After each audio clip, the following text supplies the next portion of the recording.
I'm Drew. And I'm John.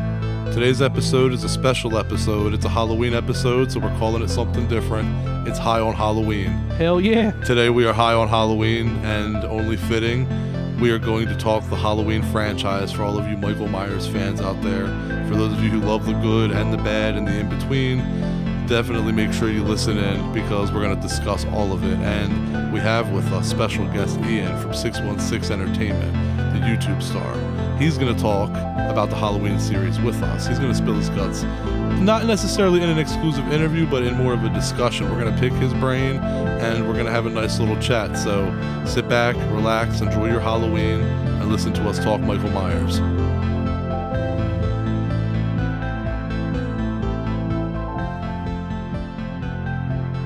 Today we have a special guest with us. Ian is the one-man crew who runs 616 Entertainment. He's done some amazing series on his YouTube channel, including the history of Mortal Kombat, WCW video games, the history of the Resident Evil video game series, and how I originally came across his channel, the SmackDown video game series. Most recently, he's done a deep dive on the history of Halloween, and that's what made us want to have him on with us today. If you haven't seen it yet, go check it out on YouTube. It's well worth your time. And thank you again for joining us today, Ian. Oh, thanks for having me. I appreciate it. That was a hell of an introduction. I mean, your series are well researched. I absolutely, the first thing I caught was, I was like, oh, what's this SmackDown history series? And clicked on that, and then I was just waiting for each one of the videos, and then just all my personal memories of playing the SmackDown series. It's funny how many people relate to SmackDown games, Resident Evil, Halloween. There's such a crossover that you would not think is there. But so many people are like, I came on for SmackDown, and we love all of the same shit. And I'm like, yeah, we're all the same. Now that you bring that up, I do see a lot of similarities with that. That is true. I would have never thought of that. It's funny. It's the stuff you find out as you go along.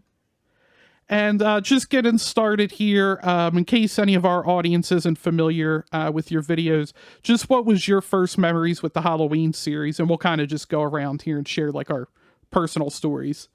It's funny because the actual first time I ever saw Halloween is kind of foggy, but I remember certain details about it. I remember dressing up as Michael Myers on Halloween in 2001, which would have had me being 10 years old at the time.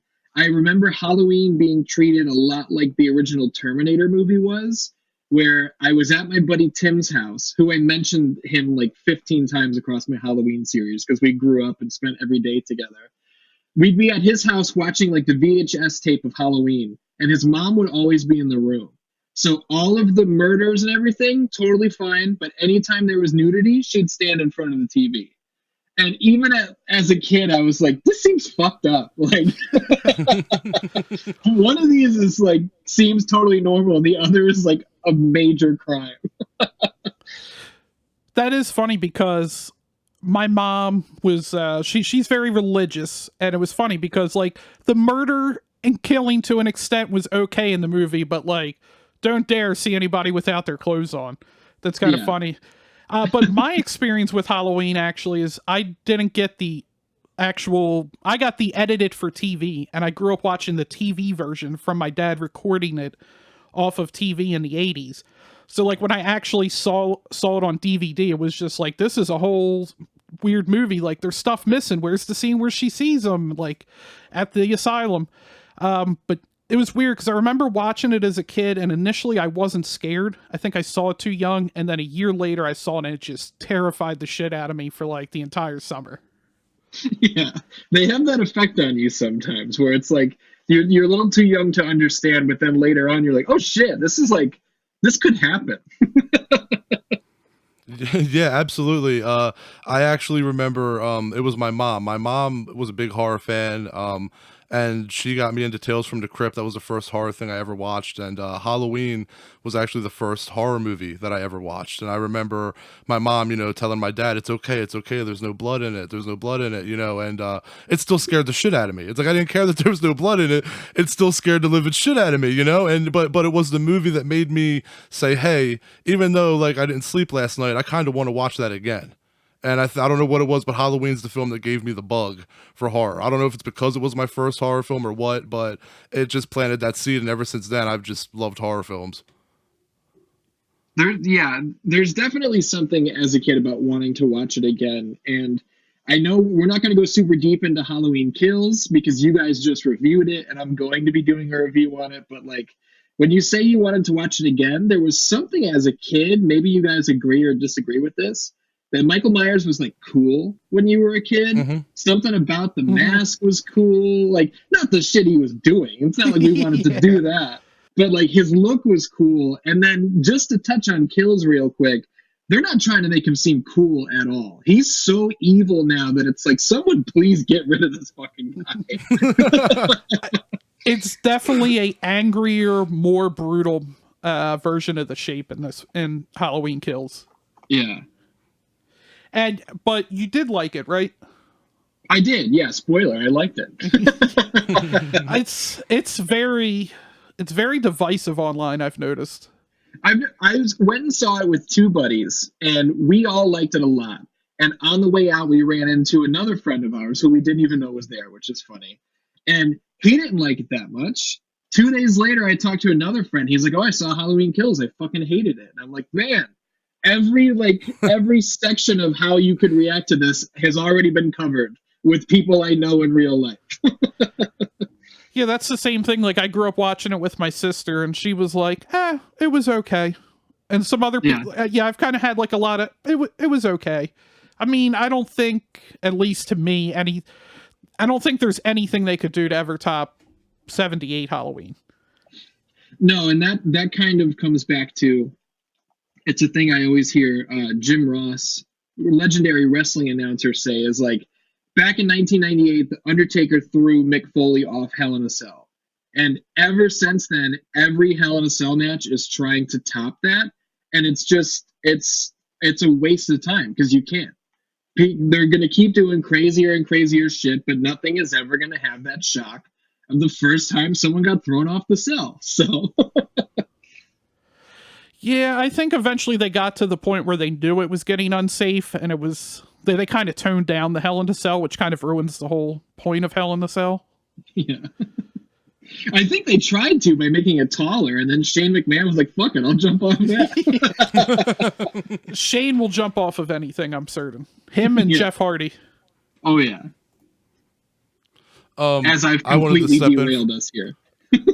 I wanted to step in for a second and say something what you guys were saying about, the Halloween Kills crew, and we won't get into Ian's thoughts too much on it, but the whole thing about the fans being divided, it just bothers me how toxic the horror environment can be. 1 minute you got people saying, oh my God, where's Michael Myers? We need a new movie. And then you get one, and all you do is bitch about it. Who cares? Look at how many of the other films that weren't really that good. Who cares? As long as we're seeing Michael Myers again, and he's fucking killing people, and it's just, the shit that we love seeing, who cares? Like stop bitching about it. It doesn't matter. Who cares? Like, enjoy it, because then when it doesn't happen, and you don't see Michael for 5, 10, 20 years, everybody's going to be like, man, where's Michael Myers? I want another Michael Myers movie. And it's like, well, they didn't make one because the last time you bitched about it. Shut up. I agree with that, and I will say, I tweeted this, I don't know if you can hear that massive thunder outside. It's been raining here all day. But I've covered video games from wrestling games to Resident Evil, and then Halloween was the first thing in film that I've done a retrospective on at all. And I feel like film buffs are way nastier than gamers. For sure. There's so many more actually, you stupid bitch, in my comments. And I'm like, Jesus, man, settle down. But you did mention Halloween 5 is your favorite in the series. Oh, yeah, by far. I would trade everything I have just to have the original Halloween 5 reel of film in my house.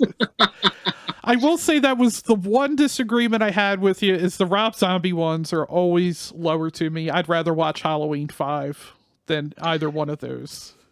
I mean, everybody is entitled to their opinion on it. Some people in my comments are like, hey, I actually love Halloween 5. And I'm the guy who's just like, I'm happy for you. I don't give a shit. But some people want to argue about like how good Halloween 5 may or may not be, and it's like the Rob Zombie ones. The way I put it is like I think Halloween 5 is horribly boring, and the worst thing for me that a piece of entertainment can be is boring. Like Rob Zombie's Agreed. movies aren't good, but I at least don't find them boring. That's fair. 5 is pretty boring. And I did also with your retrospective, I was surprised because nobody else agrees with Drew and I that the producer's cut is way worse than the theatrical version of Curse. Like everybody for some reason thinks the producer's cut's better, and when I finally saw it, I'm like, no, this is worse. Like, thank God, as bad as Curse is, that they went with the theatrical cut. I think people try to say, and maybe this is me just making this up, but I feel like people try to say the producer's cut is better because it's like harder to find and maybe it makes you more hardcore if you know about the producer's cut, and maybe it makes me sound like a casual, but the movie's not that good to begin with, and the theatrical at least has the head explosion and all this other crazy shit, and none of the super nasty stuff between Michael and Jamie. We can leave that in the producer's cut. Well, it's funny because John actually always brings something up that he thinks is so funny that I used to have a blog where I reviewed movies, and I reviewed the producer's cut, and he just thought it was hilarious because I had mentioned that like my wife walked into the room and she pretty much gave up after the first one, and she walks into the room and she sees Michael just standing there with the runes around him, and she goes, "Why the fuck are little frozen meatballs stopping Michael Myers?" Like, now that I can't watch that movie without thinking that, because they do look like little frozen meatballs. So I'm like, God damn, like you totally messed that up for me now. But back to Halloween 5, I wanted to say this real quick that I think Halloween 5 commits the carnal sin of the entire series of the original films, not including Rob Zombie's, because they make Michael Myers cry. And that to me was like the biggest, like, no, I don't care how bad the movie is. You don't fucking make him cry. I don't want to feel bad for him. I want to be scared of him. And making him cry, I got to say, I agree with your thoughts on part 5. Yeah, the director of 5, Dominic Ozen and Gerard, which I don't even know if I'm pronouncing that correctly, by the way. I feel like I am, but who knows? Some people got on me in the comments for saying Mustafa Akkad instead of Mustafa, and I'm like, dude, I looked up interviews with people saying his name to make sure I was right. I've heard him say his own name. I think he knows how to pronounce it. But yeah, the director of 5, I think that dude is a total hack. I think he sucks.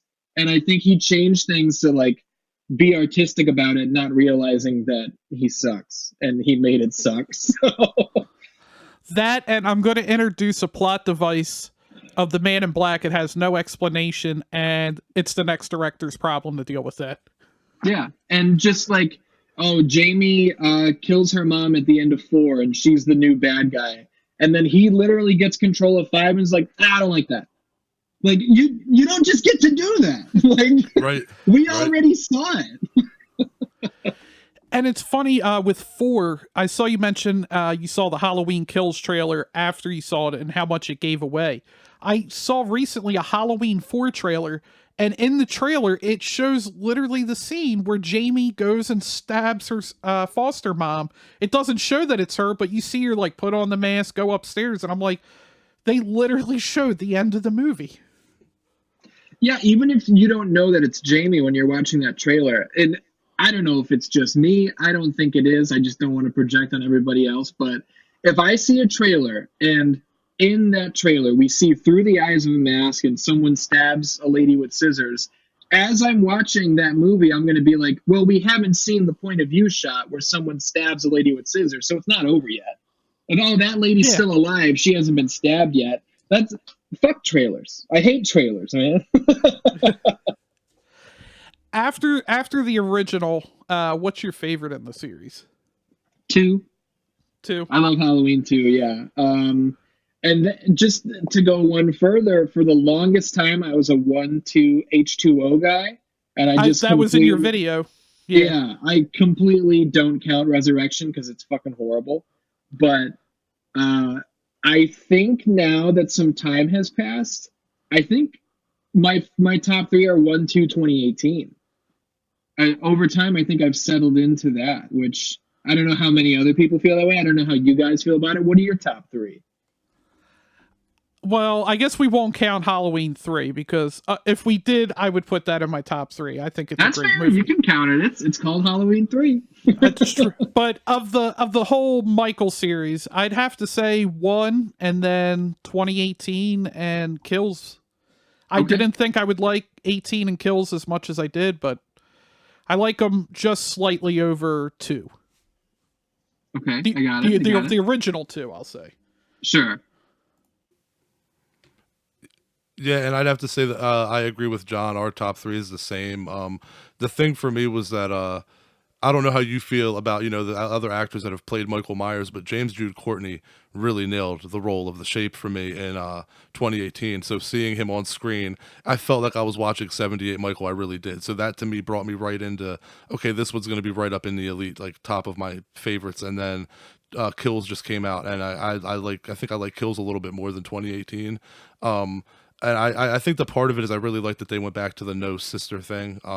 I really like, even John Carpenter admits that was forced. So I kind of really, when they made that a storyline, they kind of cornered the series. And I think that that's where all the problems came from. Like if it was just like the first Halloween, every film where Michael just shows up in a random town or even his hometown and just does what he does and dips out with no reason, no explanation. That's so much scarier to me than just somebody who has a motive. And when, that storyline followed that motive, it kind of cornered them. They started going into incest in part 6. And I'm like, yeah, none of this would have happened if you all just ignored that he was... If you had never made him her brother, Laurie's brother, I feel that the series probably would have gone down a better path, and that's why I'm going to follow the H1, H18, and H Kills timeline. There's definitely a point there, because then it was like, it is the brother-sister connection that, if you want to even talk about resurrection, he kills Laurie in the first 15 minutes, and then it's literally like, okay, now what the fuck does he do? Like if Busta Rhymes and Tyra Banks don't put together a reality show and go to his house, does he just like go to bed for the rest of his life? Like, because his mission is complete. That's a good point. He didn't start killing people again until they came to his house. That's a good point. Yeah, absolutely. He was just kind of like he was just going to creep there, and people kept showing up, so he kept killing them off. I will say though that the one I'm not even going to say redeeming quality, because it's not even that, but I do enjoy the scene where Michael comes face to face with Busta in the Michael Myers mask, and Busta kind of like gets all ghetto on him for a few minutes and cusses him out. I think that was pretty funny, but besides that, there's nothing to really take away from Resurrection, in my opinion. Resurrection, at least, is not boring. It's bad enough that you and friends can like True bust enough. on it while you're watching, but it's not boring. And I mean, shouldn't he? I mean, if it's the whole family aspect, after he kills Laurie, like, what is Josh Hartnett up to at this point? Like, shouldn't he be going after him, trying to find him? Yeah, you would think so, but That's a good point. Who knows? There was somebody in my comments that made me laugh, because in Resurrection we find out they add this bullshit in, like, oh, Michael's been living under the Myers house for 20 years, like eating rats and shit like that. So someone in my comments was like, the house is abandoned. Why doesn't he just live in the house? No one's going to notice he's there. Yeah, I remember I saw Resurrection in theaters, and I was in high school. So to me, at the time, I'm like, this is great. It's a Halloween movie in theaters, and then it just got worse and worse as I watched it. Yeah, I agree. It was the first one I saw in theaters, and again, I was like 11 years old, and my buddy Tim, his mom brought the two of us, and how we were allowed in there, I mean, we had parental guidance, that's all it takes, but it was like, this is kind of fucked up. And besides 5, what do you think is the next worst in the series? Zombie 2. And it's like, for me, it's like, whatever the other ones are, a huge space, and then Zombie 2 and Halloween 5. I fucking hate Rob Zombie's Halloween 2, and I know there are people who like it. It's a unique vision and all that shit, and that's fine. I just like it where Halloween 2 is not necessarily, Rob Zombie's Halloween 2 is not necessarily boring. I do think it's annoying. I hate the characters. I hate the fucking Halloween concert they go to. I can't stand it. I will never watch that movie again. It's checked off my list for good. I disliked Rob Zombie's first Halloween so much that I just ignored H2. And then one time I remember flipping through channels and it was like Halloween 2. And I'm like thinking I'm getting the one with Jamie Lee. And I turn it on and I'm watching for 10 minutes and I'm like, I think they mislabeled this. I don't think this is a Halloween movie. And then Michael pops out and I'm like, wait, this is a Halloween movie? Like, what the hell is going on here? And then, like, the white horse thing I thought was so bad, and I didn't even know until you pointed out that Rob Zombie just added it to the movie just because he saw a white horse and thought it was cool. Last second. And, Last second. The explanation for that, I feel like, is totally inconsistent, too, because they put at the beginning of the movie what the white horse motif means, and it's kind of like a symbol of death and all this shit. But Rob Zombie in interviews says, oh, it doesn't mean anything. It could have been a fire truck. It's just, I chose that. And it's like, so do you just not give a fuck at all what this was going to turn out like? Because that's how it seems. Yeah, it doesn't seem like he respected what he had at all, and it shows. Like, that's why I think the hardcore fans of the originals are not so big on his. And the thing was, I don't want to turn this into a shitting on Rob Zombie thing, because I love the shit out of the House of a Thousand Corpses and the Devil's Rejects. But when Halloween came out, I remember thinking like, oh no, he's not the dude to do the Halloween remake. Like, no. And then it came out, and I gave it a chance, and I hated it. And then Halloween 2 came out. And I actually rented it from Redbox. I got an email that was like free rental, so I was like, okay, I'm gonna go to the grocery store and rent a movie, and I rented it. And my sister and my friends were like, you hated the first one so much, why are you watching it? And I'm like, because he has potential as a director, and maybe the first one, maybe he'll redeem himself. I thought that it was going to be a redemption, and I ended up just like, oh my god, no, it wasn't redemption at all. And now I'm so turned off from the movies. I'm just like, yeah, I'm the same way you are with the second one, with both of them at this point, just because I'm like, what's the point? I don't see a point in watching them anymore. I do want to jump on real quick. You said you don't want to shit on Rob Zombie the whole time. I don't either. I don't like being super negative. I think the first Rob Zombie album, Hellbilly Deluxe, is fucking awesome. That's still a great album. It holds up. House of a Thousand Corpses is at least weird and fun to watch. It's strange. So yeah, I'm specifically shitting on his Halloween too. Yeah, the Sinister Urge, his second album with Feel So Numb, I thought that album was even kick-ass. I thought that it was weird. It was like he hit like a plateau at the same time. It was right after Halloween came out, and I didn't like it.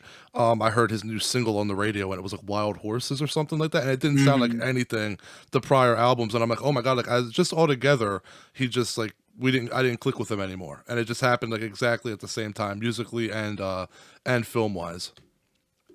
That's weird. I wonder what he was going through at that time, that his art just changed across the board. Maybe it was him growing up or something. I don't know. But I kind of thought about, there's kind of a parallel between him and Carpenter, where they both made their own Halloween. They both had it as being definitive and done, and then both of them were roped back into doing a second one that they did not want to do. So maybe instead of John Carpenter's I'll drink a six-pack a night to write this movie, that Rob Zombie was just like, all right, I'll do whatever the hell I want, screw them. They're already got to pay me anyway. I'll throw a horse in there.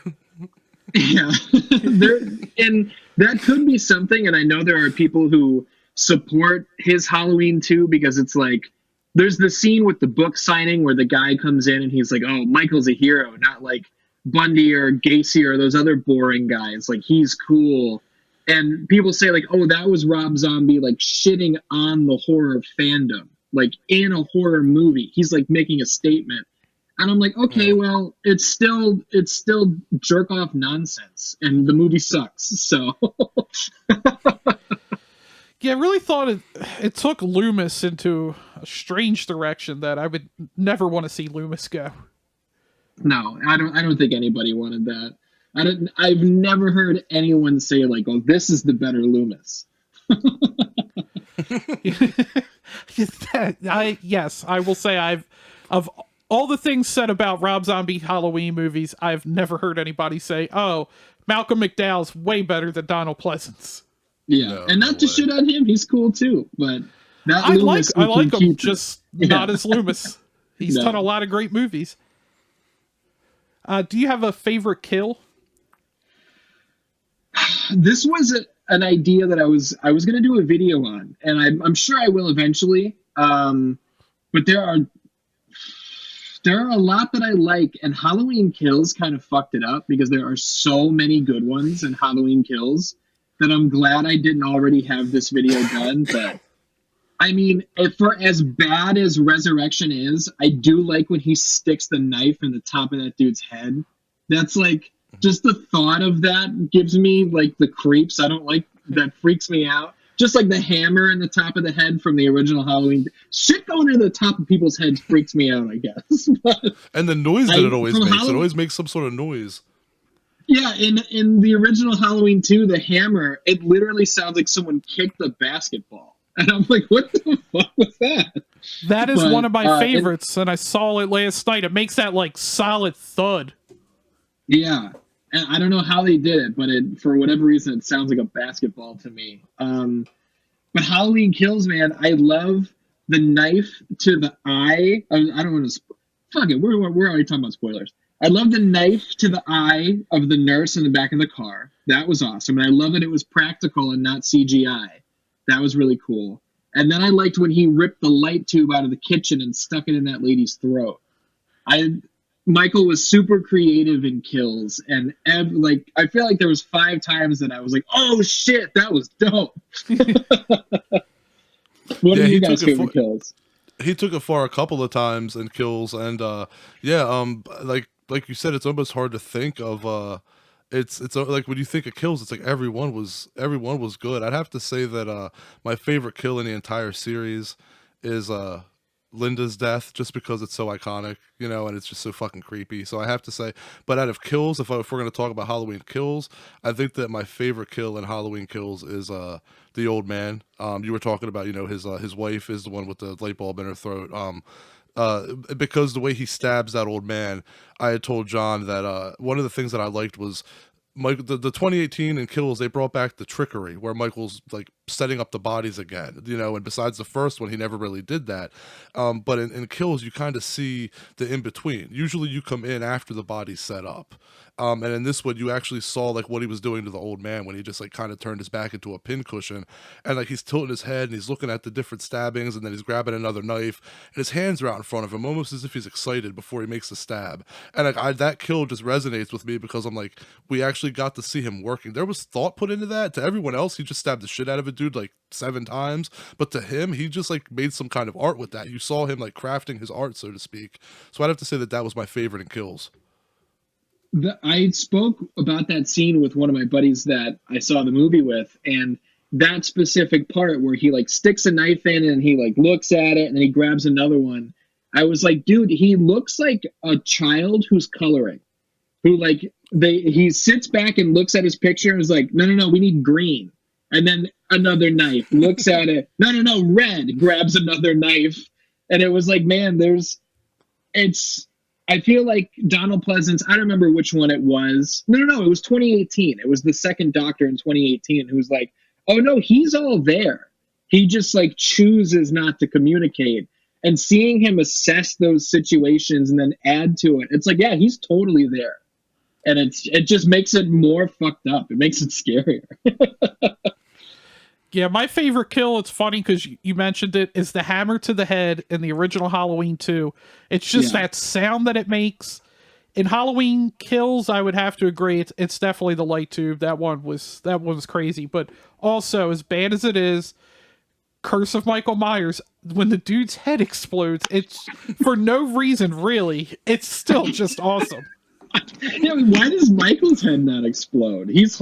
like, there's an electrical charge going through both of them. If it blows up that guy's head, why doesn't it blow up Michael's head? Maybe he grounded himself somehow.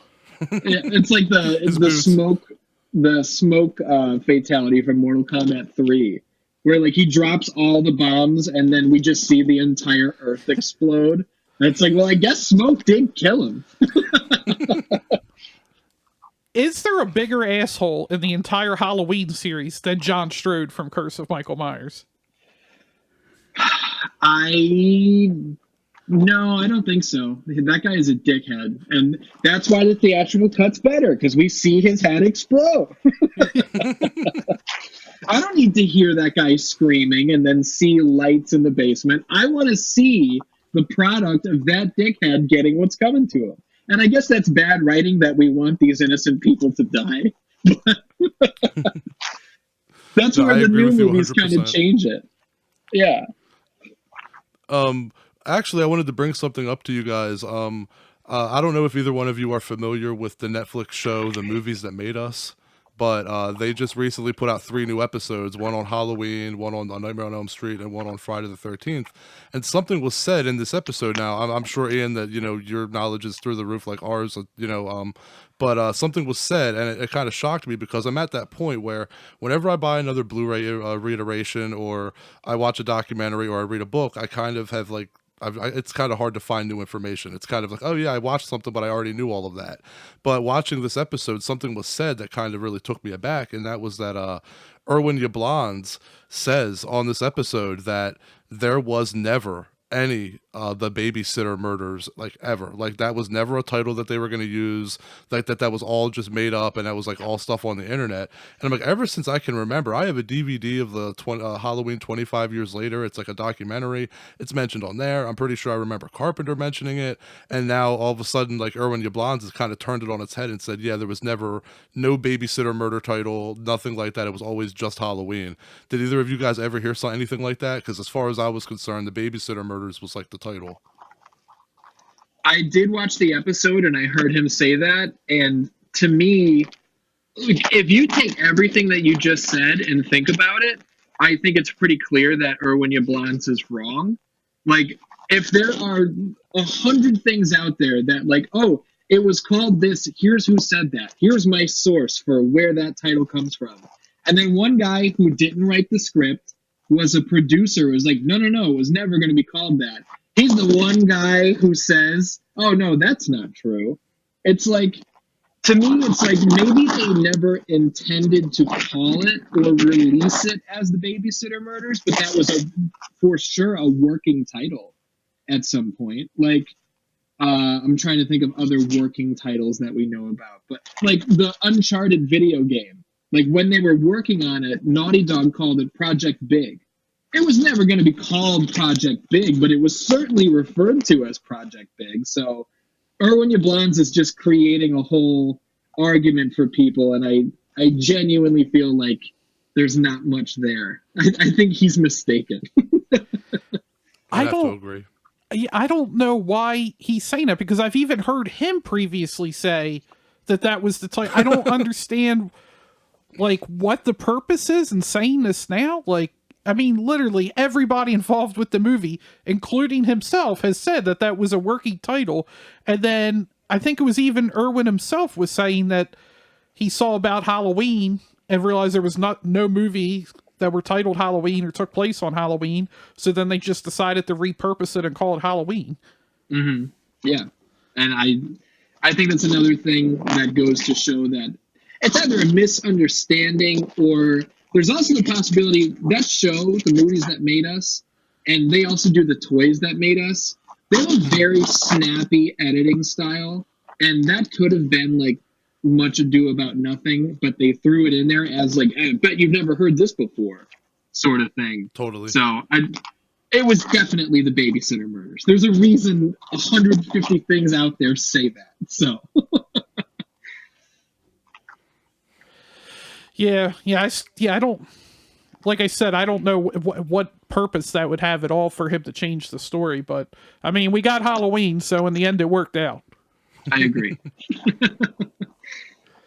And the thing with Halloween, like, I feel like even watching Halloween 2, I see Halloween 2 and it very much feels like it was filmed in the 80s, and like 4 and 5, it feels 80s, but there's just something about the original that just feels timeless. Like, even though it's in the 70s, it doesn't feel like it's a product of the 70s. I agree. And I think that was kind of the downfall of some of the other ones. Like, you're saying Halloween 1 doesn't necessarily feel like a product of the 70s. It's totally timeless. Whereas like Halloween H2O definitely feels late 90s, very in the wake of Scream, and Resurrection feels very like dog shit, bottom of the barrel, early 2000s. There are a million horror movies from the early 2000s that feel exactly like Halloween Resurrection. So like the original, yeah, it has this mystique about it that's never going to go away, where these other ones are stapled into the exact time that they came out. And I will say, I will give Resurrection credit in that it was kind of ahead of its time with the whole like interactive internet, even though she's got like the little Palm Pilot that he's like letting her know where Michael is. Like they tried to be ambitious with it, but it just did not work for them. Yeah, it just sucks. It is what it is. It probably doesn't help that Busta Rhymes is a martial arts expert from watching martial arts movies and can just hit Michael with a jumping roundhouse. It doesn't miss a single strike. Like you would think Busta Rhymes was Anderson Silva in that movie. Like everything he throws lands, and Michael just stands there and takes it. He doesn't even like all he does at one point is like he grabs the stick and throws him. But why does he like the kick that knocks him through the window and then he hangs from like that power line? Why did he just stand there and let himself get kicked? If you can just grab him and stop him, like if the boring is the worst thing a piece of entertainment can be, but if you want to take me out of the situation, you make me go, get the fuck out of here. And Resurrection does that so many times. And I never noticed it until you pointed it out. The electrocution to the nuts on Michael, and you hear him go, "Ah!" Like I never noticed that until you pointed it out, and I was like, "Damn, you're right." I was like, "How have I not noticed that?" There are some people in my comments who are arguing with me, who are like, "That's not Michael speaking," and I'm like, "Okay, so Busta Rhymes shocked Michael in the balls, and then Busta Rhymes with this demonic voice." Was it him going, ooh, it's fucking Michael? Like, that's the only answer. Like, and then they're like, well, that's not speaking. I heard his voice. How do you want me to word it? Like, the nitpicking sometimes drives me fucking nuts. I'm thinking that maybe that's a route they can go with Halloween Ends. They'll just shock him in the nuts. Oh, yeah. Well, we know it's foolproof. I mean, it did end up with them getting set on fire. He got burned, and then all the hair came off the mask. So then maybe no one will notice it's Michael Myers now. It's like, well, that guy's bald. That's not Michael Myers. Well, speaking of Michael Myers coming back at the end of Resurrection, I think it's funny that Michael Myers is supposed to be supernatural, but nobody ever brings up how Dr. Loomis has nearly died and come back as many times as Michael has. That seems to always like kind of like slip people's minds, right? But it's like, look, he dies. Loomis dies in part 2, right? Michael dies in part 2. Mm-hmm. Loomis is back in part 4. Michael's back in part 4. Okay, Michael presumably dies at the end of part 4, and Jamie takes over. Then Loomis dies in part 5, presumably from a stroke. And so we're 3 and 3 there. And then Loomis is back in part 6 and then dies in part 6. And then Michael is back in part 6 and then dies in part 7, but then comes back in Resurrection. It's like Loomis is almost like they almost have like an even record of like life and death going, and nobody ever brings that up. That always makes me laugh. And I just love that fuck, I'm losing my train of thought. Let me put this back together. In H2O, which doesn't get rid of 2. And like maybe it does, I don't know. They're not very clear about that, but I feel like that timeline is 1, 2, H2O. So they say that Loomis died a couple years ago, and Nurse Chambers had been like taking care of him. And right. I said in my series, like, why? With the retcon, with 3 through 6 are gone for H2O now. Why did Loomis not just die in the explosion? Because Donald Pleasance died in real life, so there's no way they could get him back. And they go as far as like recreating his voice, but if Loomis also survived that explosion, why is everyone else so sure that Michael is dead? Loomis is a man like in his 60s who survived the explosion, and Michael's body was never found. And all of these people are just going to be like, no, he's fucking dead. Trust me.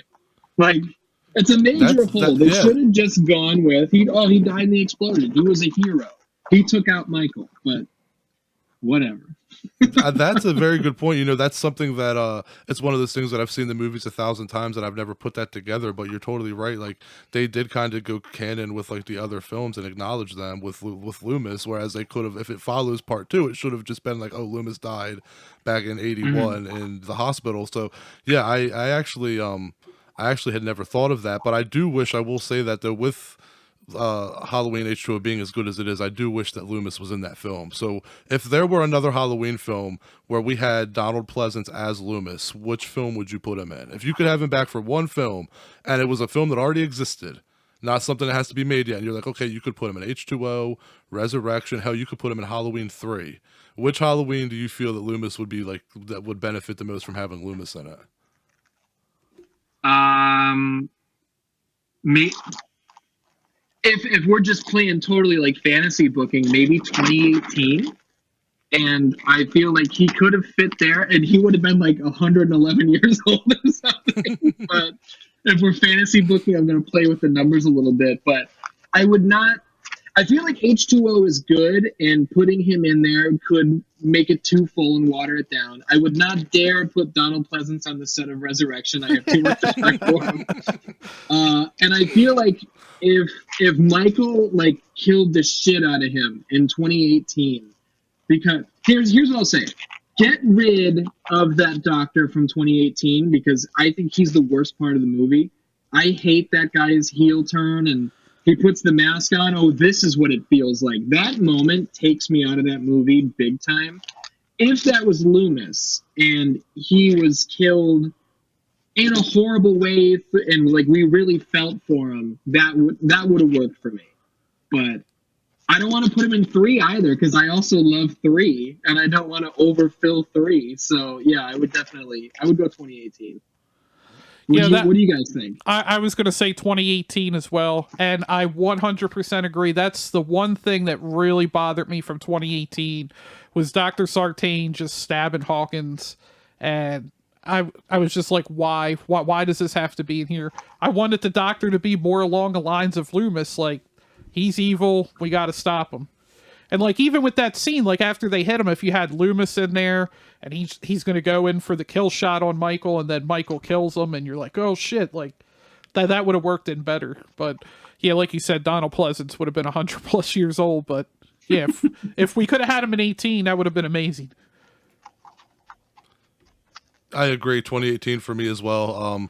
I do say I would have liked to see him in H2O just because that was kind of supposed to be the end of the storyline. Well, before, you know, not really because Jamie Lee had already known there was going to be Resurrection and all that, but I would have liked to have seen him in that. But yeah, with everything that's out there now, I would say 2018 as well. But it's funny you guys bring up the Doctor because I've said this before. Dr. Sartain to me, like that part didn't bother me. The part that bothered me about 2018 the most, that took me out of it, was I felt that they tried to humanize Michael too much. Like he went from being almost supernatural in the first one, and then in 2018 I felt that they tried to treat him more like a man than supernatural, whereas in Kills they kind of brought back the whole like he's more than a man. But it was like in 2018 Laurie was so sure she was going to catch him, and to me it was like they're just treating him as if he's like this normal guy right now, that he's not the shape that can just pop out of a fucking corner and slit your throat. They're treating him as if he's just some man that you have a vendetta against. So that was my qualm with 2018, though I loved the film. It was just like I didn't feel that supernatural presence in him that I would have liked, but it's back in Kills, so I'm happy as shit about that. There's definitely something to that, and I think there's major mixed messaging going on because like David Gordon Green, the guy who's directed 2018 Kills and presumably Ends, I'm sure he's already signed the deal to do that. He just said after Kills that Michael is not supernatural, but he's capable of extraordinary things. I think, what the fuck are you talking about? He's not supernatural. With everything that we've seen, with everything he's doing. Like, when the movie ended, before I read the article where he said that, my one friend said, like, what do you think is going on with him? Because something is going on with Michael. And I was like, I think it's pretty clear that he is something instead of someone. And I don't think they're going to tell us what that is. And I really hope they don't try, because every time they try to explain stuff about Michael, it gets all fucked up. So just keep using that word evil. That's all we need. He's evil. I get it. But yeah, to me, he definitely seems supernatural. And maybe with 2018, what they were going for with the he's just a man thing was maybe, and I feel like I'm doing the writing for them by defending it, but like it had been so long and he hadn't done anything, and he's clearly aging, like he's lost his hair over time. Maybe it was like the mystique of this murderer has just like, oh, I guess he's just a dude and he's just going to die in here as an old man who did a horrible thing. And then when we get through 2018 and 2 kills, they're like, nope, he's not. He's not just this man who's going to die. Sorry about it. But yeah, there's mixed messaging for sure. And should we talk about what we think is going to happen in Ends? Should we speculate on that a little bit? It's your show. I'm down. Yeah, we've kind of speculated, but nothing on air that we've speculated about. But yeah, my idea, I think, is somehow Laurie and Michael are going to die together. They're just kind of connected from the first one all the way through the conclusion, and it's going to be something Laurie does, and they just die together. I think you're right. I think they will. I hope they do. I think they have to, because like at first I was not a huge fan of 2018, because I was like, it's been 40 years, and what I kept saying was this literally could have just been called like Halloween 26. It just feels like another sequel. But when I heard that they're going to do kills and ends, and now there's a roadmap, I watched 2018 again, and I forgave that part of it. So now I like it. I went into kills knowing we were not going to get finality. So at the end, when the book is still open, I was like, okay, we're going to close the book next time. If we get to ends and they don't wrap this up, I'm going to be so fucking mad. You got to close this. It's got to. And if you want to reboot it in 10 years, that's fine. I understand the business side of it, but I don't ever want to hear the names Laurie Strode or Dr. Loomis again. Show some respect. Fucking end it. Like, I agree. Let's move I definitely on. agree. Yeah, and well, actually, I don't know if you guys heard or not, but David Gordon Green said that filming starts in January for Halloween Ends, and it is coming out in October. And he said that oh, that's right. He said that it takes place 4 years after Halloween Kills. So my idea of how I think the film's going to go is Allison's 17, so she's going to be like 21. I think we're going to get like she's living with her grandmother. She might even have a kid or be pregnant, and we got Michael Myers stalking Strode and Allison on Halloween night 4 years later, and he's going to take them both on. And I predict either he's going to kill Laurie and Allison is going to kill him, or he and Laurie are going to go out together. But I think that they're both going to die either way, and I see Allison living. That could work. My question would be, is he coming to get them through like some sort of vendetta? Because I feel like they've made it clear he doesn't really give a shit who he's killing, as long as he's killing somebody. So what's his motive there? What if they're hunting him down? What if it's Laurie and Allison, and like they know he's still out there? So Allison has kind of become militant, like Sarah Connor, the way Laurie did, and they're kind of patrolling, like looking for him, the way Laurie was in 2018. And maybe they're hunting his ass down. Maybe they're waiting for him to pop up, like like the dad in Jeepers Creepers 2, just CB radio and waiting for something suspicious to pop up, and then they're on it. They showed us Allison have that change in Kills, so I could definitely see that happening. That works very well. Yeah, I felt like the really only complaint I had about Kills is it felt like the characters from 78 were just there to be body counts. I don't disagree with that, and a little side note, I'm so glad I didn't watch the trailers, because I didn't know that Nurse Chambers was in Kills at all, and she's all over the trailer. I feel like we see her like die in the trailer. Like all of these people who showed up, I had no clue were in the movie because I avoided everything. So those are very pleasant surprises. But there was so much reference to the original and other ones that I was like, motherfucker, like they're almost like browbeating us with some of these references here. But I enjoyed them. It wasn't worth complaining about. I get what they're doing. It's for us. So I see what they're doing for sure. Yeah, with the trailers on the marketing, that was the other complaint, is everybody knew that Ends was coming, but yet they made it look like, oh, this makes sense. The town's getting together. The town's like, we need to finally deal with the shape. And I was like, that would have been good for the finale. I mean, I'm open to see what they do, but it just kind of felt like, okay, the town's coming together, but we all know there's another movie, so it felt like that would have been maybe a better finale in Halloween Ends than throwing that in Kills. But I'm open to see what they do with Kills. To that point, there was a part in the theater that I leaned over to my one buddy where they kept saying, "This ends tonight. Evil dies tonight. This is going to end." End is in the title of the next one. And I leaned over to my buddy and I was like, does this not feel like it should be called Halloween Ends? Like, they keep hitting us with that word, and we know that it's not going to happen here. Evil dies tonight. Yeah. And then the other thing was, I don't remember what it was, so we'll just move on.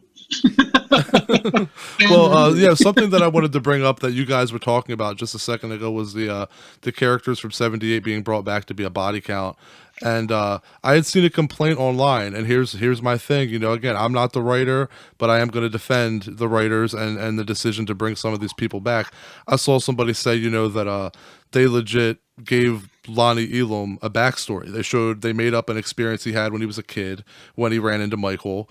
And they're showing him now, and they're making us, they're giving him a backstory, and they're showing him on screen just to wipe him out and kill him in an off-screen death. And they're like, that was a waste. What a waste. And I'm like, no, that wasn't a waste. Here's the thing: if they didn't give him a backstory, you would have been like, oh, they just have people on screen to just kill off. It's like they did that because they wanted you to feel something when he died. They wanted to build the character a little bit, so when he died, it meant something. But people are like, oh, they just killed him off, and it's like, well, had they not given him the backstory you're complaining about, you would have complained that you're like, oh, they just brought Lonnie Elam back and killed him off for no fucking reason. It was stupid. So it's like they gave him a back. He was gonna die either way. I understand why they gave him the backstory. You're supposed to sympathize with him and care when Cameron looks up and sees him dead. You're not supposed to just be like, oh, that dude. And it's like, and they got that reaction, but it's pissing people off instead of them appreciating it. I agree with you, and not only does it make you care when he dies, but they made him seem so important that I was like, oh, he's probably going to make it through this one. And then maybe they'll get him in Ends. So when there was the swerve of his son looks up and he's already dead, I was like, fuck, they did kill him. So they took me by surprise with that. And with all of the, not even just Halloween, but all the horror movies we've seen, some of this shit gets predictable. So anytime that I'm like, oh, this is going to happen, and then it doesn't, I love that. And I feel like they accomplished that with Lonnie, a guy I didn't even know he existed when this movie started. So works for me. I liked it.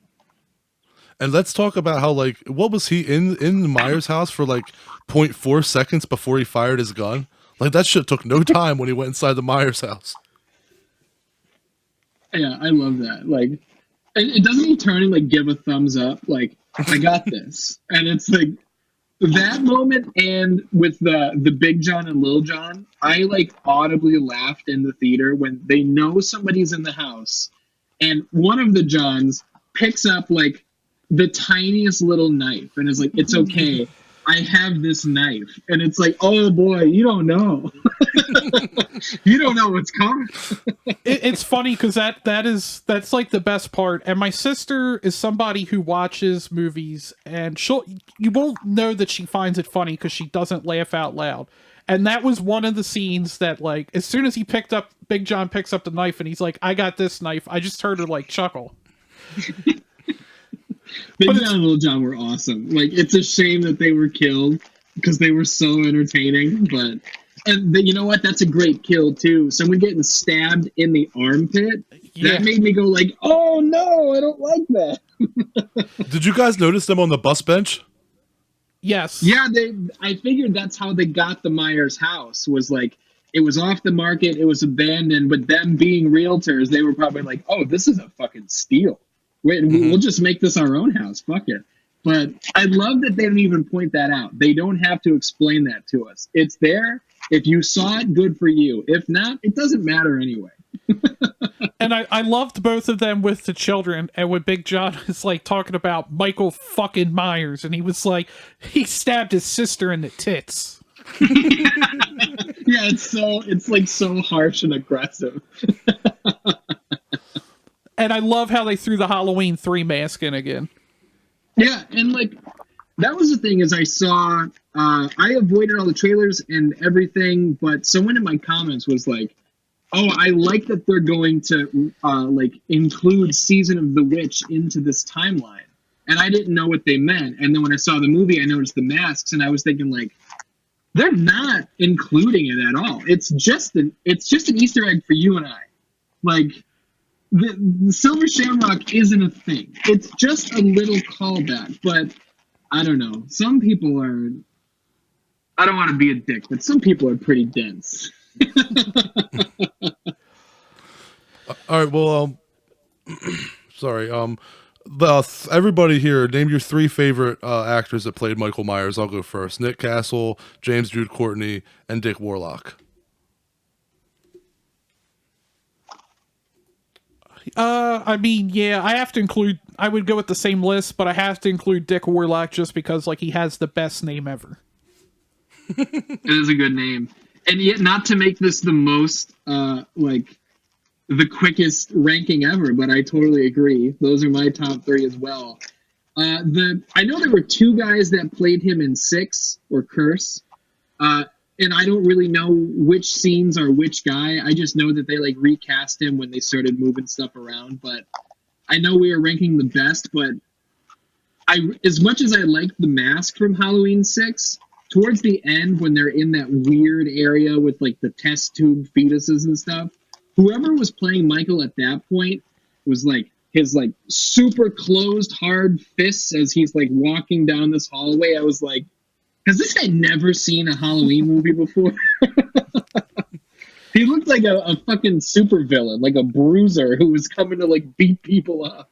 It's amazing how John Carpenter gave Nick Castle the simple instructions of just walk. And that's really, so many people can't just walk. Like, in part 4, George Wilbur he just looks like so big and ridiculous with all that, like, padding. It's just a simple guy. And, like, we were talking about Senior Citizen Michael from 18. It's just funny to me that they really went through the normal approach of, like, this guy with his, like, horseshoe hair, like, haircut and beard. It just looks like some dude you would see, like, at the grocery store. Like, they got it, as opposed to these other ones where, like, Michael's big and buff and he looks like a bodybuilder, like, to the extreme measures of, like, the Rob Zombie one. Like, I love Taylor Maine, but I don't think Michael Myers when I look at him. I agree with that. And to springboard off of Drew's topic here, how about, what are your least favorite iterations of Michael Myers?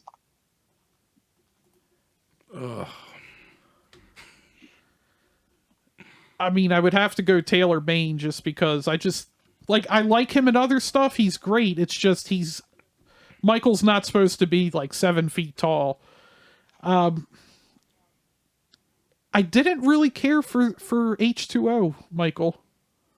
Yeah, I won't argue that. It's like, for his, I do enjoy that movie, but that guy whose name is escaping me, it was a Chris Durand, I want to say. He sucked. He didn't get it at all. I understand when actors, like, try to apply character to something, but I remember reading that he said, I saw Michael as a big cat who was, like, stalking his prey. And that's why when you see Michael in H2O, like, he puts his head down and he, like, pulls his shoulders back. That's not fucking Michael Myers. So, and then, obviously, part 5. Yeah, walking around with his hand in the I'm gonna stab you position the entire time. And then, but that looks like something else as well, but And then also he has like I mean, obviously he doesn't talk, but he almost has a conversation with Loomis when they're standing there. Oh, like, hey, like, she'll help you. And like, he like stands there just talking with him. And then like, it's weird because it seems like Michael's super okay with it until Loomis touches the knife, and then he just like flips shit. Mm-hmm. Yeah, I would have to say that my least favorites are Chris Duran, Don Shanks, and Tyler Mane. I'm not a fan of any of those iterations of Michael for several reasons. You know, the walk is one of them. I don't feel like any of them got the walk right. And again, with just, I don't know, I'm just not impressed. When I watched them, I didn't see the shape. You know, so I guess that's my answer. I guess I had more of a descriptive answer. It's just when I watch the movies, I don't really click with those as much. It doesn't come off as much as the shape to me.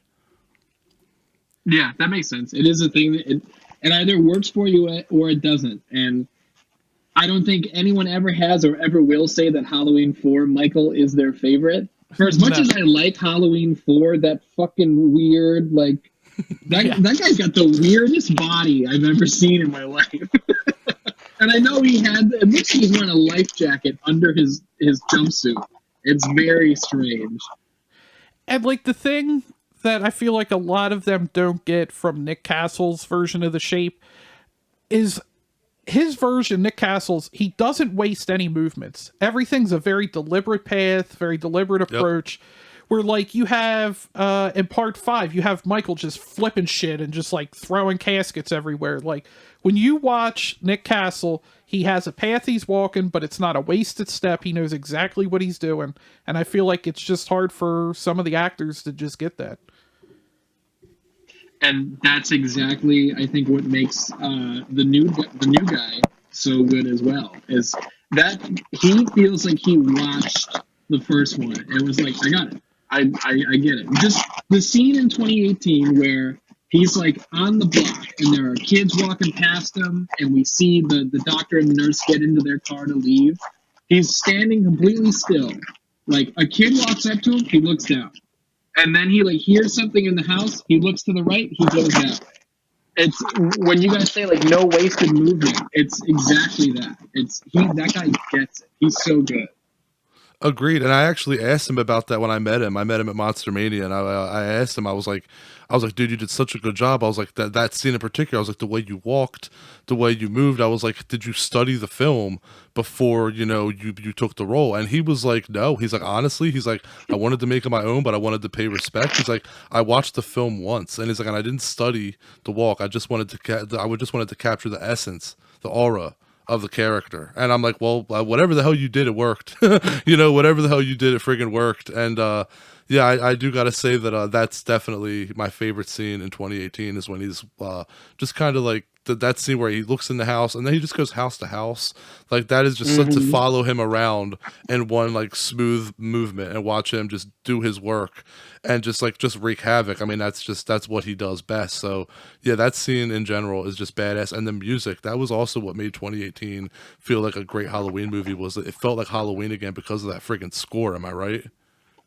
Oh yeah, the Shake Shock Allison is a fucking banger. It's like one of my favorite pieces of music from a movie ever. It's so good. And when you mentioned that scene and he's doing his work, that's a great way to put it because it's like he's on the block and that kid walks up to him and he could grab that kid and just turn his head around if he wanted to.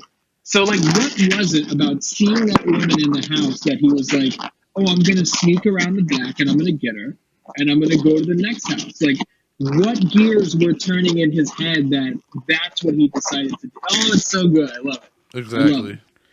Yeah, that was my favorite scene is when he first arrives back in Haddonfield. And again, Carpenter, has he ever had a bad score that he's done? Because I can't think of one. Not that I can remember now. And even just like his music that he does on the side that he didn't make for movies, just like his original shit. It's like, fuck, this guy is like, he's just a great composer. He's a great musician. So he really he's is a multi-talented dude for sure.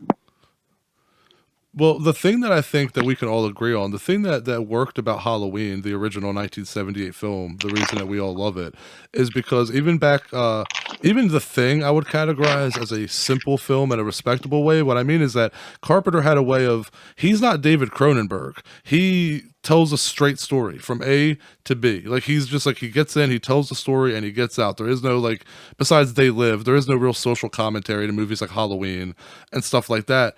And I think that the thing with Halloween was, and Assault on Precinct 13, was that simplicity of it. It was just a dude in a mask on Halloween night killing people. And I think that 2018 and Kills kind of recaptured that. And I feel that that's what makes them feel like such good Halloween films, and why I welcome them into the franchise, is because they've kind of adapted that simplicity again, where they're not trying to go into some epic cult background where his, like, you know, niece is giving birth to his baby. It's like, no, like that's you overthought it. That's what I think the problem with the whole series was, is everybody overthought it. And it's like, that's the whole thing. Just like what Michael told Nick Castle, or I'm sorry, John Carpenter told Nick Castle, just walk. It was just about simplicity. And everybody just turned it into way more than that and overthought it. And then Michael became a football player. And then, the rest went to shit. Yeah, for sure. It's, as the series goes on, it felt like everybody, like the studio was always going, okay, he did this, or we know this, but why? And it's like every time you answer the why, it gets fucked up. And Yep. I feel like that's why with 2018 and Kills and Ends, you had to wipe out all the other shit. And I know some people like some of the sequels. I like some of the sequels, but if you're not ever going to go into why, then you can't do this forever. It needs to be a beginning, a middle, and end. You need to move on, because you can't just keep stringing it along. So, like I said earlier, I hope they close this, at least what we know as Halloween. I hope they close it for good with Ends. And if they want to do more with it later, that's fine. But just close this, please. Yeah, I also think the newer ones work a little bit better because John Carpenter went back to caring about the series after he just stopped caring, and then said he couldn't complain about the series any longer if he just sat on the sidelines. And I mean, they have him back doing the score. I mean, he's a special consultant. And the thing I really liked about Kills is when he did the flashback scenes, and I mentioned this in our review, is that he kept the music from 78 in the scenes for 78. Whereas I feel like if you had a different composer that didn't care as much about the series, they would be like, well, we have new music, screw it, just throw that on there, as opposed to keeping it to the original score from 78. And I think it's just because Carpenter's back and he cares so much about his baby that's why we got what we've been getting in terms of quality. That's a good point. And something that I haven't seen is, and maybe you guys haven't, I'm just out of the loop, I haven't looked for it or anything, but with Halloween Kills being so divisive, has John Carpenter said anything about it?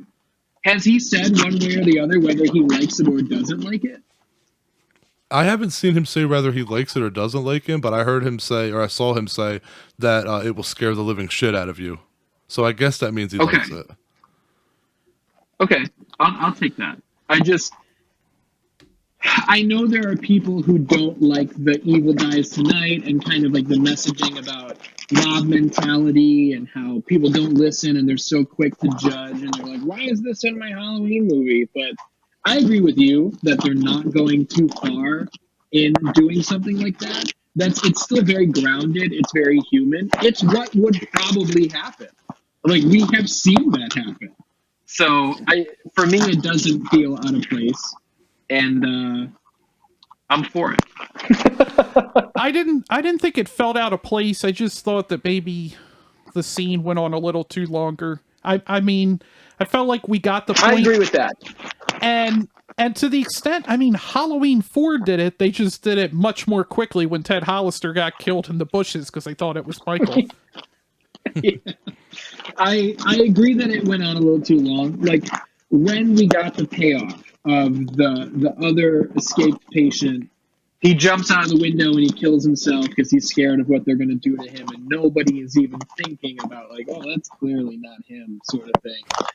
That payoff I felt was powerful, and I felt horrible once that guy jumped.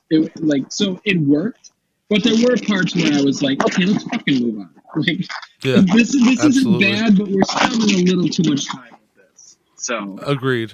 And it was like I just felt that it wasn't just necessarily too much time on that. It was too much time without Michael. It was like I feel that there was like a long gap of like 20, 30 minutes. And I'm like, imagine a Godzilla movie where it was just the humans talking without any Godzilla even being in the background. It's just like that's a no-no. Like it slowed the pace of the film down. So I definitely see that your guys' perspectives. But let me go back real quick. We were talking about how we think Halloween Ends is going to end. Well, look, Ian, you had brought up how Allison picks up the knife and just kind of comes at Michael. What if Halloween Ends does a whole Halloween 4 thing and like Allison takes over the way Jamie did? What if like that was kind of showing us that that's in her blood? I mean, I doubt that that's what it is, but that would be pretty crazy, right? I mean, how would we feel about that? it would be crazy, and I would not like it, just based mostly on the fact that we've seen it before. Yeah, right. They've done a couple things that we've seen before. You just pointed out Halloween 4, where they kill the guy in the bushes because the townspeople grab the guns, and that was kind of the same thing as Halloween Kills, just told differently. For the big finale, I don't want it to be anything that we have already seen.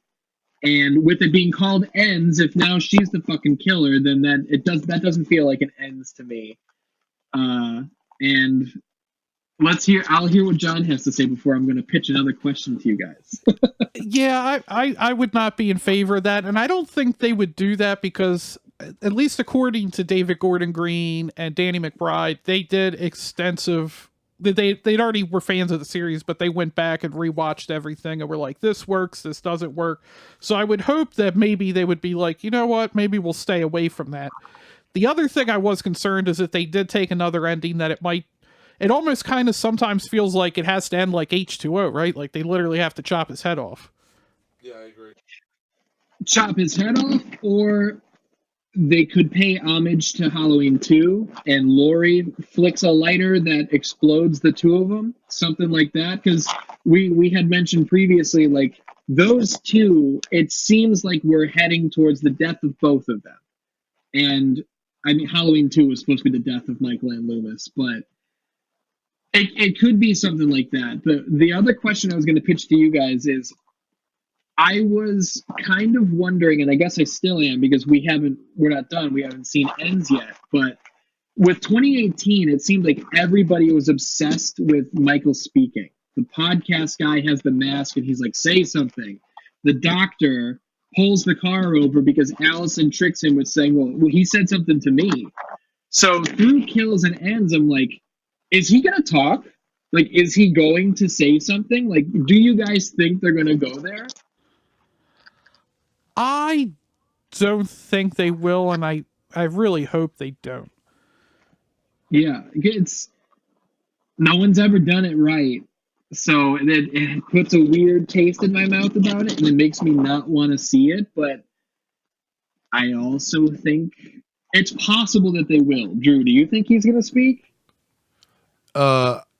I'm going to agree with John. I think that it's definitely a possibility that they might have led up to that.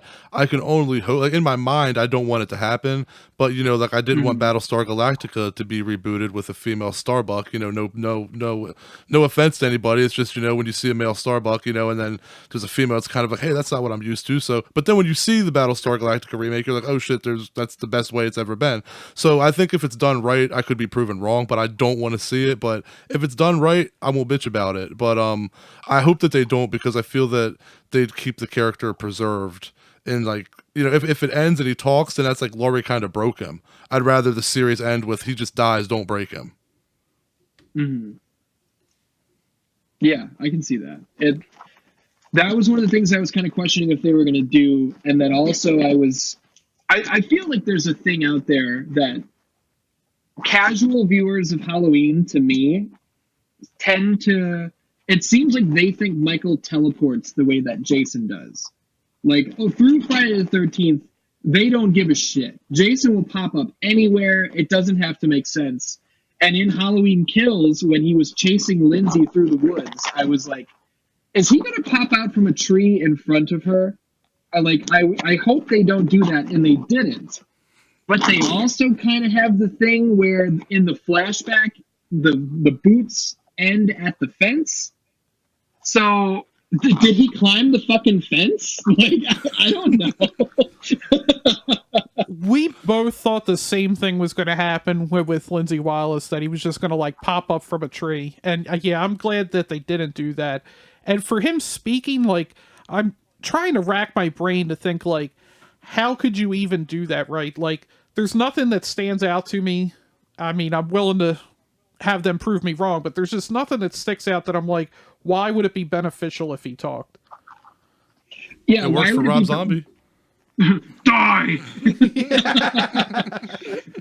Yeah, why would it be beneficial? They've made it clear that there seems to be really no motive. He just makes his murder decisions at the drop of a hat. Like the doctor and the other cop made it clear, like, it's not about you, Laurie. Like, this is just what he does and you were in the way. The doctor brought him to you 40 years later. He did not come looking for you. So what the fuck is he going to say? Like, it's going to be him and Laurie, and she's like, why did you do it? And he'll just be like, I don't know. And then they explode. Like, what the fuck? Or if they do reveal that he is some sort of like supernatural being, and then like something speaks through him, I don't want that bullshit either. So it's like, it's a thing I don't want to happen, but I'm kind of like, man, I wonder if they're going to do that.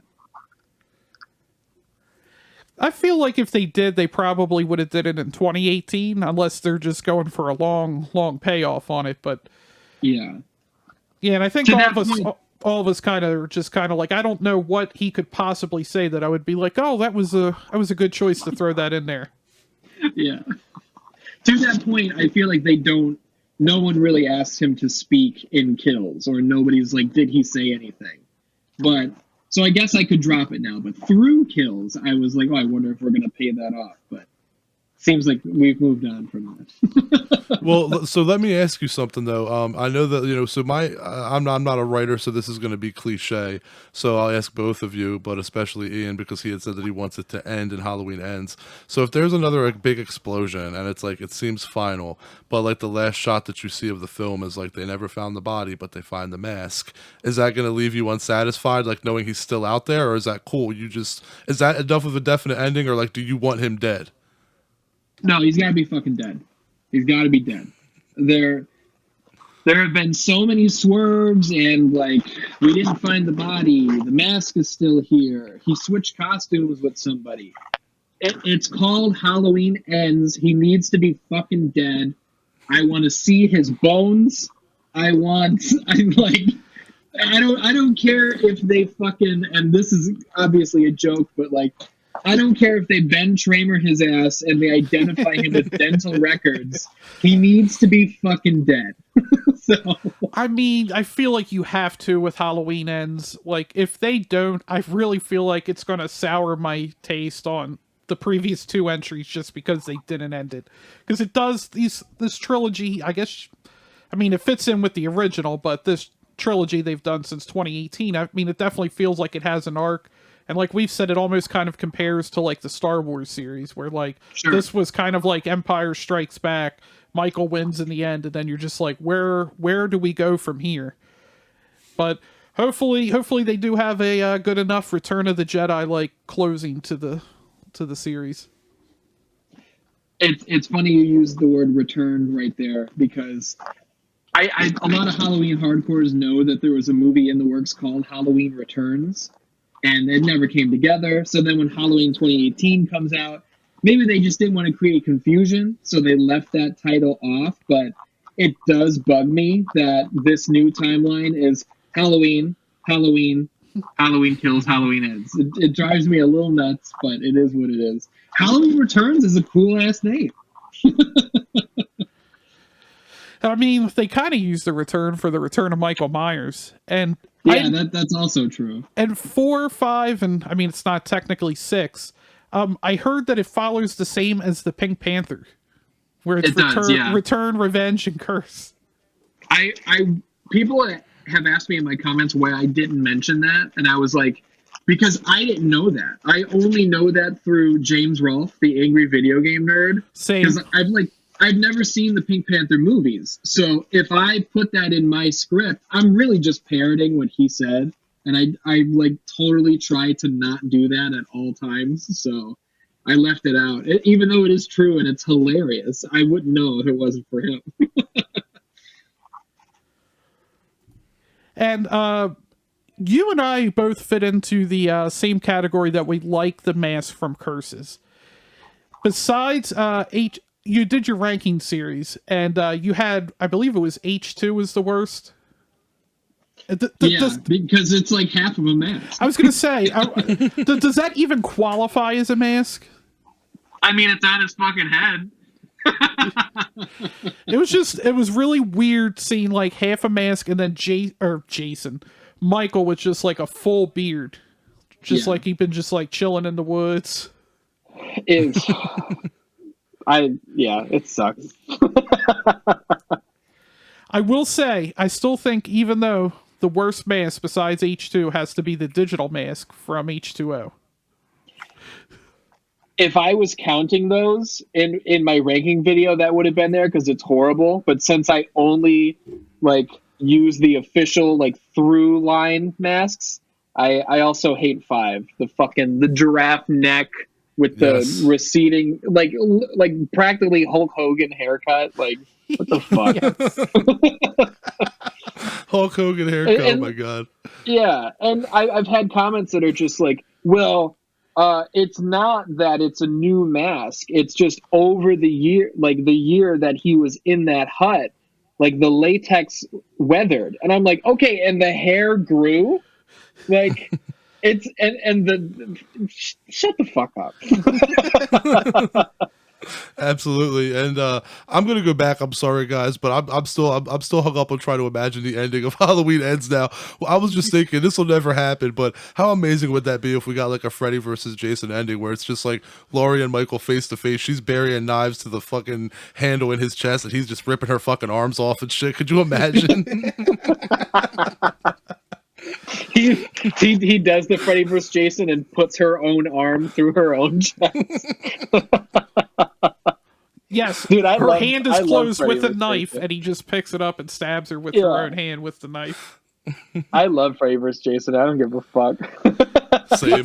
People criticize it, but like you got what you wanted. You wanted Freddy and Jason fighting. Some of the story might not be the greatest, but like that fight, when they finally fight, they beat the shit out of each other.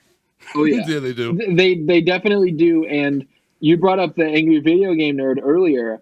I have always taken a phrase from him, like, there is no better versus movie than Freddy versus Jason. And some people love it, some people don't, but like Godzilla versus Kong came out, and I was like, fuck, we got a new contender. I wanted the big monkey to fight the big fucking lizard, and they're fighting, and it's sick as shit. Like, and you get 3 rounds of it. You get 3 rounds. Yeah. And they did not puss out, and there's a winner. I was blown away that there was a winner. Like, even Freddy versus Jason, they do the fucking wink angle at the end. But yeah, Godzilla vs. Kong is, like, not to totally sidetrack us, but that movie's so good. I love that movie. No, we're big fans of it as well. Godzilla is my second passion after horror. Like, I love horror, and then Godzilla's right under that. Like, I love Godzilla, and I think what the Legendary films have done, I think they did a great job. And I think Godzilla vs. Kong, like you said, it was one of those ones where there was so much riding on it that I was almost like, I don't know. And then you see it, and you're like, holy shit! Like, these two, they're really duking. They're really biting each other and throwing each other around, and Kong smacking him with the fucking axe and shit. Like, you're like, well, they actually gave them a real fight, and there's 3 rounds of it. And like, I'm a Godzilla fan, so yeah, I'm happy Godzilla won. But I like you said, I like that there was a winner and that it was definite. He fucking kills Kong. There is nobody going to walk out of that and go, Godzilla, I don't know, I feel like Kong would have gotten up. Like, no, he was dead. They had to kickstart his heart. Like, there was a winner. If you really think that Kong won that, which I see people online arguing, you are just out of your mind. Like, literally, Godzilla walked away. He could have atomic breathed him. Like, he walked away. Kong was done. There is no argument to that. Like, to your point, they had to restart his heart because he was done. And I feel like Godzilla not just atomic breathing his head off, punks him even worse. He foot on the chest is looking at him. It's like he's saying, like, that's what I thought, bitch. And then he walks away. And like at the end with Mechagodzilla versus Godzilla, without Kong, Godzilla's fucked. So they totally Yep. give Kong his heat back. They make him look good again.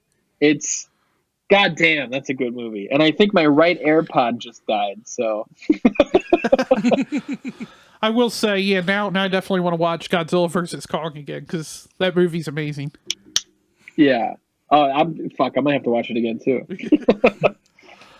I mean, does anybody else have anything else they want to discuss, or I feel think I'm like good. we've covered a lot of territory? Yeah, now we're And we talking got to talk about versus Godzilla. Kong. Yeah, I think maybe it might be time to wrap it up because we're moving into other movies now. But yeah, thank you again for joining us, Ian. If anybody wants to find any of your work online or follow you on social media, where can they get that from? If they want to see anything really, youtube.com/616entertainment. I'm on Twitter at IDS616. I don't really give a shit if you follow me there or not. I mainly just use it to tweet out the stuff that I just put on YouTube. And then I'm also on patreon.com/616entertainment. But I'm one of those guys who it's like, if you want to support the channel, you can. You don't have to. There are some like exclusive podcasts and stuff that are there, just like extras for people who want to support. But I never lock any of my major stuff behind a paywall. So it's really just there if people want to support. Otherwise, do whatever the fuck you want.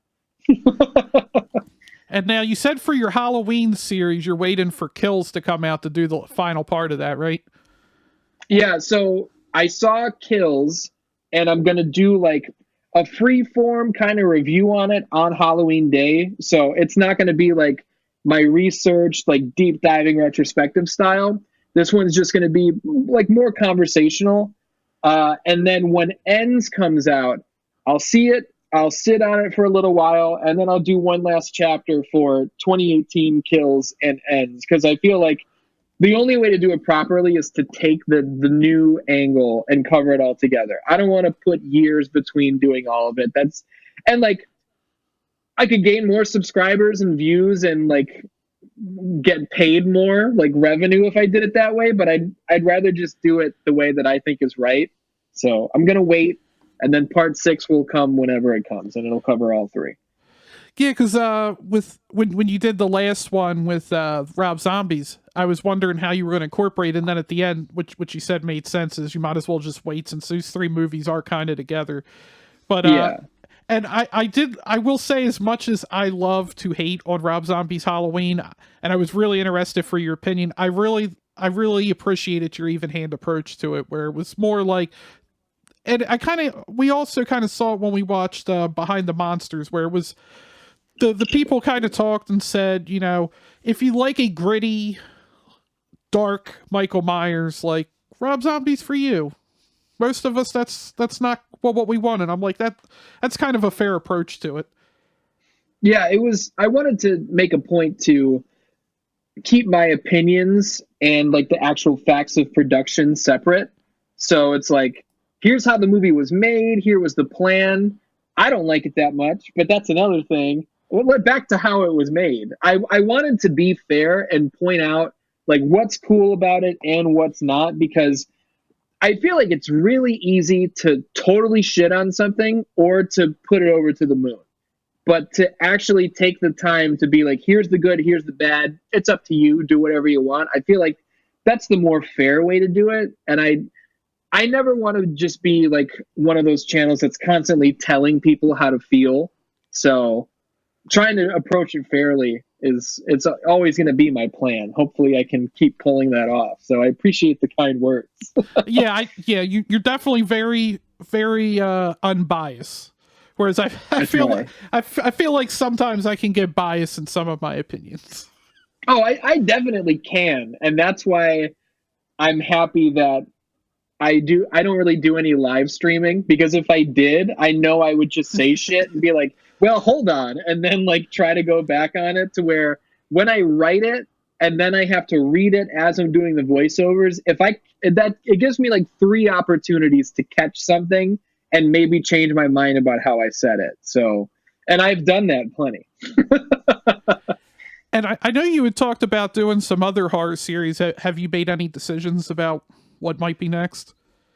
So I do a big, like, the history of every year.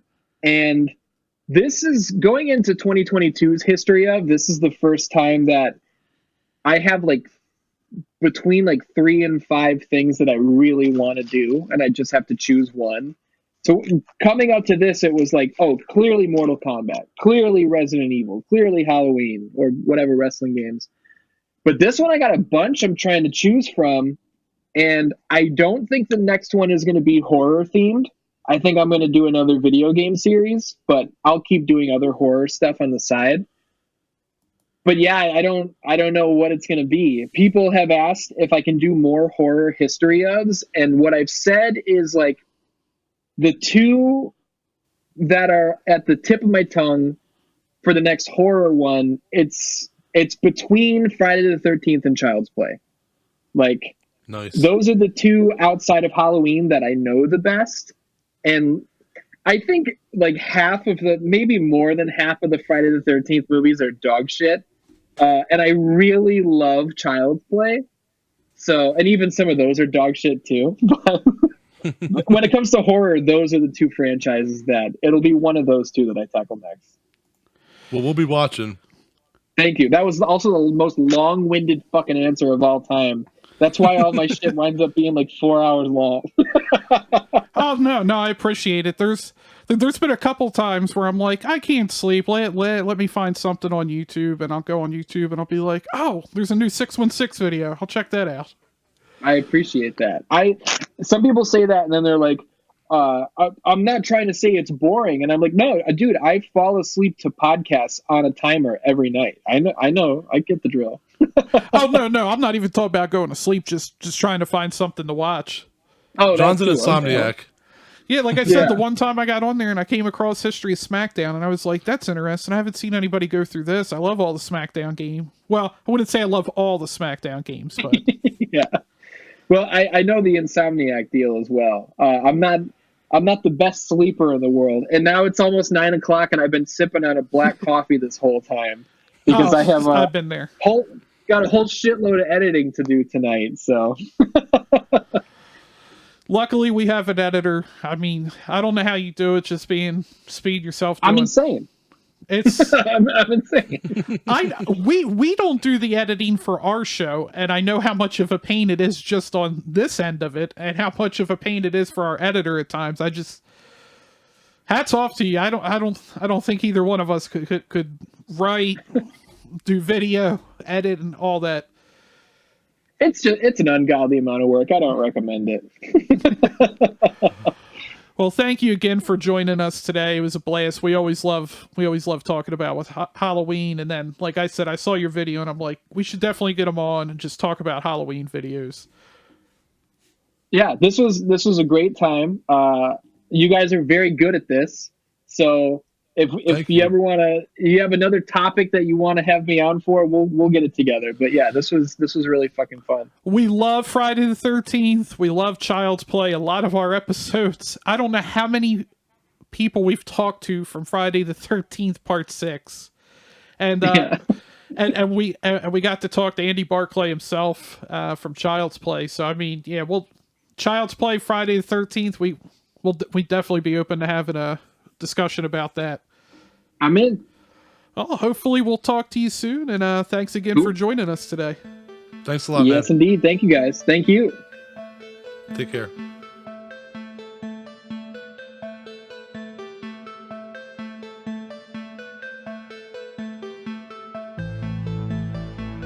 Thanks to all the horror hounds and smokers out there for tuning in, and thanks again to Ian from 616 Entertainment for joining us.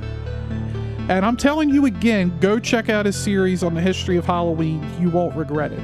He's definitely put the research in, and like I said, Drew and I are Halloween snobs, and we both appreciated his series. And we had a great time talking with Ian, and hopefully we'll get to chat with him again some more in the future. Make sure to follow us on Twitter, Facebook, Instagram, and TikTok at High on Horror 420. You can always email us at highonhorror420@gmail.com. Make sure to stop by our website, highonhorror.com, and sign up for our newsletter and have each new episode delivered to your inbox and find out what guests will be on next. Well, that'll about wrap her up. Catch yous later. Happy Halloween. Thanks for listening.